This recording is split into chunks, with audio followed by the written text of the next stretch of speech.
श्री गजानन महाराजांनी आपल्या अद्भुत सामर्थ्याद्वारे अनेक चमत्कार घडविले। त्यातून त्यांनी लाखो भक्तांना श्रद्धेच्या माध्यमातून धर्माचरणाचा मार्ग दाखविला। आजही त्यांचे चमत्कार घडत आहेत। आजही लाखो भाविक या साक्षात्काराची प्रचिती घेत आहेत। श्रींचे विचार व कार्य संस्थांच्या 42हून अधिक विविध सेवा प्रकल्पातून निस्सीमपणे पार पाडले जाते। श्रद्धा भावनेने केलेल्या सेवा कार्याची शतकोत्तर वाटचाल करणाऱ्या अंबागेटच्या अर्थातच परकोटाच्या आतील श्री नीलकंठ व्यायाम मंडळ अमरावतीच्या वतीने आयोजित श्री संत गजानन महाराज विजय ग्रंथ पारायण सोहळा म्हणजे सेवा हीच साधना या व्रताचा अंगीकार करीत भाविक भक्तांच्या माध्यमातून सर्व धर्म धार्मिक लोकोपयोगी कार्य विलक्षण श्रद्धा भावनेने पार पाडले जात आहे। हे सेवा कार्य करीत असताना या पिढीला नैतिकतेच्या बळावर सेवा भावनेतून व तळमळीतून सर्वतोपरी सहयोगाने केले जाणारे हे कार्य अतुलनीय व अनुकरणीय असे आहे, असे प्रतिपादन आमदार सुलभा खोडके यांनी उपस्थितांना संबोधून केले। 29 डिसेंबर 2024 रोजी नीलकंठ व्यायाम मंडळ अमरावतीद्वारे आयोजित श्री संत गजानन महाराज विजय ग्रंथ पारायण सोहळा या कार्यक्रमात भेटी प्रसंगी त्या बोलत होत्या।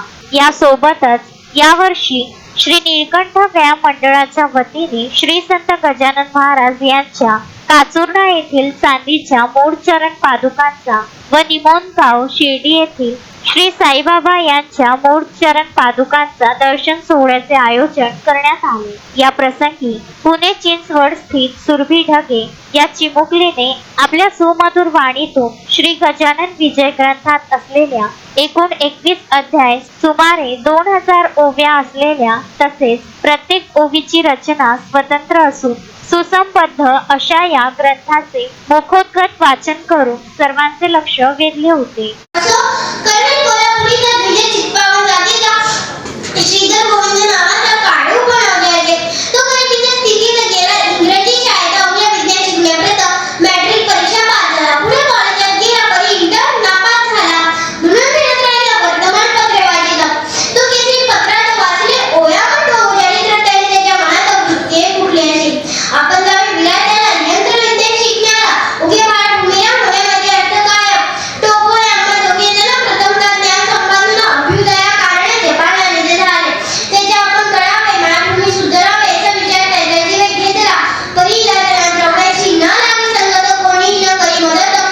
सर्वप्रथम आमदार सुलभा खोडके यांनी शेगाव निवासी ब्रह्मांड नायक संत श्री गजानन महाराज व शिर्डी निवासी श्री साईबाबा यांच्या प्रतिमा पादुकांना वंदन पूजन माल्यार्पण करीत यावेळी श्रींचे कृपाशीर्वाद घेतले।